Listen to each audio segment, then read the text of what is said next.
Gentlemen, if you could just briefly introduce yourselves, give us a little bit of background, and we'll take it from there. Good morning, everybody. First of all, thank you, Jarrett. Thanks, John. Thank you, especially Daniela and Camilla. I know who really puts this thing together. My name is John DeMaio. I'm the CEO of Graphex Technologies and the president of Graphex Group.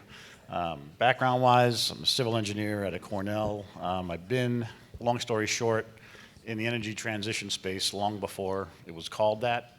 Spent some time at Siemens, Stantec, and then some smaller companies. Was in solar, but all of it's been around the energy transition, what I refer to as reduce, produce, procure, and protect. And this latest adventure into the graphite world is in support of the electrification. And real quickly, if you believe in the electrification movement, which I think we all do, I think it's the bus you get on or you wind up under. Electrification requires batteries. Batteries require critical minerals. Graphite's one of those critical minerals. So we'll talk about that, I'm sure. Thanks. Thanks, John, Jarrett. My name is Ron Pickett. I'm CEO and chairman of KiNRG. My background goes way back. I was Lyndon Johnson's youngest advisor back in the 60s. From Lyndon, I met a lot of real estate people, got into real estate development, and did that for quite a long time. And then in the early 80s, I got into the investing in small startup companies as an angel investor. And that resulted in 4 companies going public, and then 2 companies that we acquired that I took public. So about 10 years ago, I got involved in KiNRG as the angel investor. And I've remained in it it's taken 10 years to get us to this point. But it is a truly disruptive, it's not a technology, it's based on pure science, but it's a disruptive way to make green energy economically. The cost of our product, we're half the cost of solar, capital cost. We last 3 to 4 times the length of a solar facility. And when you co-locate that with other needs such as a green hydrogen plant and take advantage of the tax consequences of that were recently passed, we can bring green hydrogen to the market competitive with gray hydrogen. And that's the secret that KiNRG is offering now. All right, great. Now, in the first panel earlier today, we heard a couple of people say that the energy transition will take decades. Do you agree with that, and where are we at in the energy transition right now? Go ahead, Ron. Well, it's going to take decades. All of the programs globally are from 2030 to 2050 as target levels to get the CO2 emissions down to an acceptable level. We can't reverse that. It's a question of how soon can we stop the deterioration. Our first plant would be online in 2026. That's a good target year for green hydrogen. That's what most of the world is looking for sizable quantities to hit the market by then. There was an announcement this morning, for example, that California, Los Angeles, has an 800 megawatt gas-fired plant. They just allocated $800 million to convert that to green hydrogen, which would be a totally clean facility. So that's going to take them a couple of years to do the conversion. And the market in California is going to be an early market. There's already a gray hydrogen, blue hydrogen market in California now. And I think will be the predominant leader of the advent and transition to that. But that's just the beginning, and they are absolutely right. This is a 20 to 30 year projection to get the emissions of CO2 under control to an acceptable level that we can save the planet. I'd like to point out some little things. I mean, electric cars, love them. I mean, I'm all for EV, I'm all for anything green. But the facts are, if you have an electric car and you plug it in and the electricity came from a coal-fired plant, you haven't accomplished very much. All we've done is kind of diverted that. That's going to change, and that's why these plants are going to change. But you can take green hydrogen and convert a coal-fired plant into a green facility. But that's going to take a lot of green hydrogen to do that and a lot of transportation to get it there. So these are the trends that are happening, and I think the world is probably ahead of the United States on this. But we're playing catch up right now, and we're playing catch up pretty fast right now. Yeah, I would agree it's going to take decades, but I think there's going to be sectors that are going to accelerate and others that are going to lag. To Ron's point, there is an argument about electric vehicles. Are they really the right thing? Because it takes coal-fired plants to power the electricity. If you compare an electric vehicle to an internal combustion, and you really track that from, cradle to grave, so to speak. To produce dinosaur juice into oil takes energy. Then you transport that. The carbon footprint of that is just enormous compared to an EV. Not that I'm not here to promote EVs over anything else, but the push away from fossil fuels is I've never seen the momentum in all my years of doing this where it's really been aligned, where you have legislation, well, you have, motivation leading to legislation, legislation leading to funding, funding actually being put into use. Now, we've seen some misfires, right? And I was in solar when Solyndra got their money. But what's happening now with the IRA and everything else is really just a manifestation that this is going in one direction. And regardless of what side of the aisle we're on, I spent some time in DC, even if some folks are not really behind it, they're not going to get in the way of it. And that's rare, right? There is some pushback, of course, on different things. But in general, this momentum is happening. You don't really hear about advancements in internal combustion technology, right? Because nobody wants to really hear about that. Maybe on the high-end areas, but electric vehicles are happening. Moreover than that, even if it is a hydrogen-powered, modality, they all require batteries, and batteries require these critical minerals that we're talking about, or that I'm talking about. But I think it is going to be they're trying to replace 100 years of internal combustion infrastructure overnight, and that's not going to happen. I think we all can agree to that. They're also trying to domesticate the supply chain from end to end. Also not going to happen overnight, but you have to start somewhere. And I think the momentum is definitely going in one direction. All right, great. Ron, tell us about downdraft energy technology and why it is so important for industrial manufacturers in particular to have a new way of powering their plants. Okay. Our solution is a tall tower that you locate in a hot, dry area, an arid condition. Many areas of the world, almost throw a dart in Australia, southwestern United States, northwestern Mexico. You can start at Morocco and go to western India and almost throw a dart across that region, the MENA region, and it will support the climate that you need for these tall towers. At the top of the tower, you introduced a mist of water. There's finite droplet sizes, and that hot, dry air absorbs the water, and then it must start an evaporative process. And it's predictable. It's pure science, so you can't make it go any faster or any slower. And as the air evaporates, the water then is pushed down the walls in the tower. It's collected again and recycled, so we're not using the water or recycling it. But it creates the cold air sinks and falls at a predictable rate to a predictable velocity. And then at the bottom of the tower, that air is compressed into tunnels. And in the tunnels, we have a series of turbines that extract about 90% of the kinetic energy that's in that wind. And that's phenomenal because a typical turbine, if it's very efficient, is about 35% efficient. According to Betts, you can only get 58% of the kinetic energy out of wind to start with. So by having our patented multiple turbines in a wind tunnel where the wind's captured, it lets you get a bite of the bullet, one after the other. And so you get this tremendous amount of energy collection. And then that high velocity is transformed into hydraulic pressure, and the hydraulic pressure drives generators.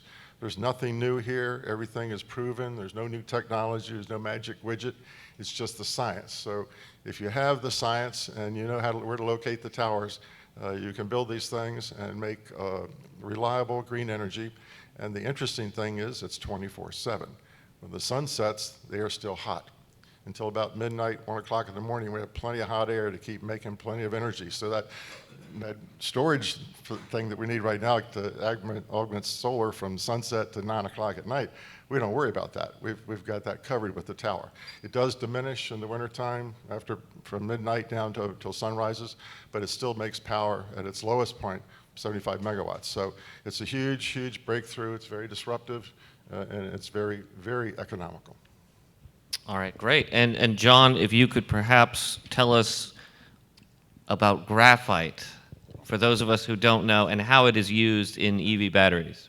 Yeah, so it's used in EV batteries, it's used in any lithium-ion battery, really.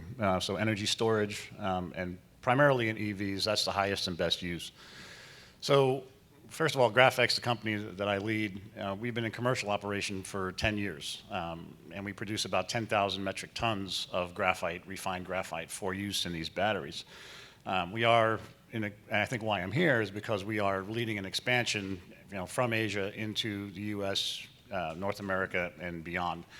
And graphite plays the role. There's about, in any battery cell, about 99% of the anode side is graphite, which makes about 50% of each cell, and then about 28% of every battery. So while a lot of the attention has been focused on the other side of the battery, the cathode, lithium, nickel, cobalt, manganese, there's 15 times more graphite in a battery than there is lithium.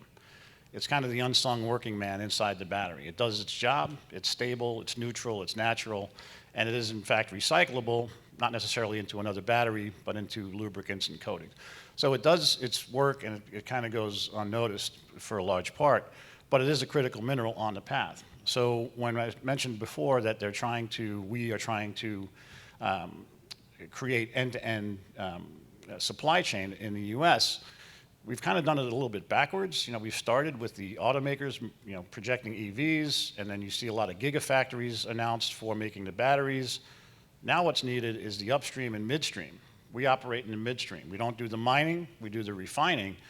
And the best way to accelerate this adoption, this domestication, is to have companies that are experienced and have the technology that are plug and play. And that's what we represent. So in this push to, again, transform to electrification and to domesticate all at the same time, we're uniquely positioned in that because we have the experience, we have the track record, and all we're doing is replicating that, over here. The fact that we're not a Chinese company puts us in another kind of unique realm that we're not obligated to stay. We're probably in the top 5 or 10 in the world in our production. The players that are bigger than us are all tied to the PRC, so they're not coming to the States. The others that are trying to get into the space are coming from the mining side, and that's a completely different animal. It's part art, part science. I always say, I have the same golf clubs as Dustin Johnson, but we don't get the same results no matter how much I practice. That's the same thing with what we do in the midstream. So again, we're uniquely positioned to help support the industry, and we're real proud of the fact that we're bringing technology that we learned in China, bringing it over here, and that we're doing it, we planted a flag in Warren, Michigan for our first plant, partly because of the redevelopment that we're trying to drive, bring jobs, bring technology back to where it all began back in Detroit. Okay, a technology transfer from China to the U.S. Now, I hadn't heard that before. So we also heard in an earlier panel that there may be a glut of renewable energy companies out there. What are your thoughts on this? Obviously, we're not talking about these two companies, but what are your thoughts on how many players there are in this space right now, and how will the winners and losers be decided? Well, there's basically two sectors, solar and wind. The third sector that's not much talked about is nuclear, because nuclear is clean. But building a nuclear power plant's a pretty big task to do in this world today. And then there's us. We think the solar wind energy downdraft tower is going to play a big role. It's not going to solve the whole problem, but a big solution. We've got our first project fully entitled in Arizona. We plan to close in a few months and begin construction. We've got 2 sites in Australia where our partner, we've worked out 2 identical sites that will be very productive there. The Pakistani government has just invited me over to Pakistan to put a tower there with their ownership. We've got a representative with the Prime Minister of Morocco working with them today, looking at that particular market. So this is a global problem. Solar is great, but it only works during the day when the sun's shining. It also has an arc to it. You know, that in theory, right in the middle of the day is when it's, if you have a 100 megawatt solar farm, you're only getting 100 megawatts right in the middle of the day when it's at its best, and it tapers off on each side. So you got to deal with that. Then enter storage, which is an absolute critical part of utilizing that type of either wind and or solar. When the wind's not blowing, it's of no value. When the sun's not shining, the other's of no value. So you got to bridge that gap somewhere. And there, other than that, we have hydro, and very little new hydro is being developed in the world today. So in order to get to the goals of consistently green or non-polluting, let's call it not all green, but to get to where we're not putting substantial CO2 into the atmosphere, I do believe, I said it earlier, I think green hydrogen will play a role because it is a storage product as well. Once you make it, you can store it, and then you can have levelized production with it. GE promised us that within the next year, if you buy a GE 120 right now, that's 120 megawatt turbine, it runs on 20% hydrogen right now and 80% natural gas, but they promised if you buy one today, it's retrofittable to 100% hydrogen, and they promised to have that out within a year and a half. So that's going to revolutionize things. That's not an internal combustion, but it's, you know, it's large amounts of power. I guess I'm supposed to be over. My battery ran out. Need some hydrogen in here. Graphite. You know, the other thing I'd like to point out is that, you know, we're all sensitive to EV cars and trucks. The facts are, if you take all the CO2 emissions in the world right now today, only 17% of that comes from automobiles. Little known fact, the tankers and freighters on the ocean today emit more CO2 than all the cars in the world. Amazing. You know who the big polluters are? Steel manufacturing, steel mills, cement factories, power plants. That's what's polluting our atmosphere. That's where the big thing's coming from. So we need big solution. That's why I'm a big believer, and the world is, in green hydrogen, because you can run a steel mill, you can run a cement factory plant, you can run a power plant on green hydrogen. It's going to work. It's going to happen, and the cost is coming down. The bill that was just passed, that John mentioned a little while ago, they call it the Inflation Reduction Act. I'm not sure why they came up with the name, but let's call it the IRA for simplicity. In that bill, there are 4 components that put the wind behind my company and my solution, and that's a $3 tax credit for every kilogram of green hydrogen that you can make. So that $3 is intended to bring the cost of green hydrogen, which is $5 a kilogram or $5.50 right now, down to competitive with $1.50 or $2 for gray hydrogen, which is very, very dirty. So that tax credit is designed to do that. Well, Congress, in their wisdom, did that to help solar become competitive. They weren't thinking about my downdraft tower, because now I get $3 a kilogram, and I can make green hydrogen before the tax credit for the $1.50 to $2 and make profit. So right now, the solar tower, co-located with a hydrogen facility, will make hydrogen competitive with gray hydrogen today. 2026 will be competitive. In the United States, they just gave us at 500 million kilograms, 50 million kilograms a year, $150 million tax credit for 10 consecutive years for my project, plus a $500 million investment tax credit one time in 2026 when that turns turnkey on. The neat thing about this is, if you're familiar with the old ITCs and PTCs, they had to be, they belonged only, or usable only by investors in the project. This new tax bill did something tremendous. They're detachable, they're saleable, and transferable. So those of you out here in the brokerage market, you're going to have a trading desk this time next year where you're going to be trading these tax credits, because anybody is going to be able to buy them. So if you owe $10,000 to the federal government, you want to pay $8,000 for a tax credit, you give it to me, give it to my company for $8,000, and you don't have to pay your $10,000 bill. You've saved $2,000. That's the market, about 80% for these. So that is a huge boost. It's cash coming to these developers of these types of facilities like ours. Pure cash. You don't have to have a convoluted, very complicated tax structure with your tax investor and these tax flips after 5 years, accelerated depreciation. No, none of that's necessary anymore. It's one smart thing Congress did.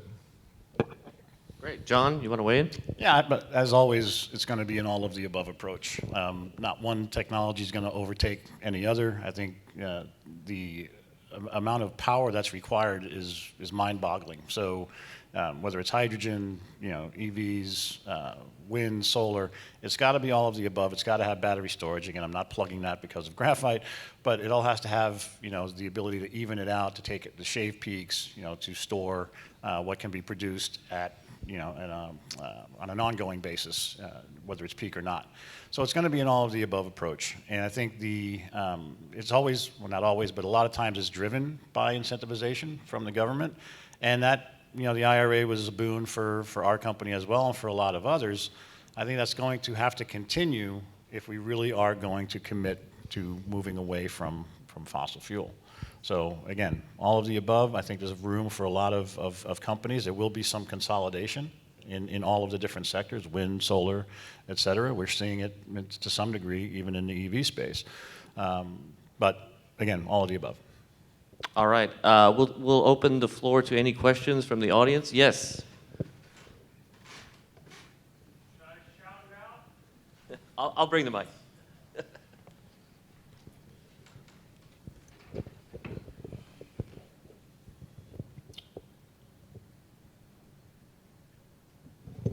I just read, like a few days ago, about a breakthrough at the University of Adelaide where they have figured out how to convert seawater into energy using electrolysis.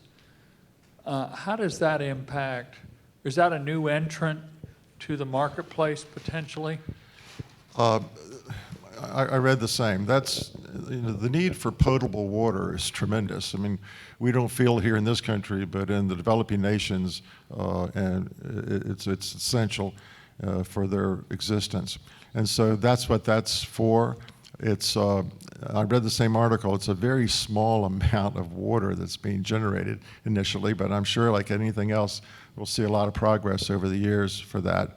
But from a humanitarian side, that's a huge thing. It's not necessarily anything to do with the green space that we're in, but certainly it's a wonderful thing. The electrolysis is the same process we're now using to make green hydrogen, as opposed to having a fossil fuel, which is like a distilling process. You take water, H2O, you run it through these electrolyzers, and if you're using a renewable resource to run the electricity, you give off the oxygen, you capture the 2 parts hydrogen, and that's why it's called green. All right. A couple more questions over here. Ron, did I understand you to say that the tower is 75 megawatts? No, that's the lowest hour of the year is 75 megawatts. The nameplate is 1,950 megawatts. Our annual production is programmed for the Arizona site to be 5.9 million megawatt hours. It would take about 15,000 acres of a solar farm to make that much electricity.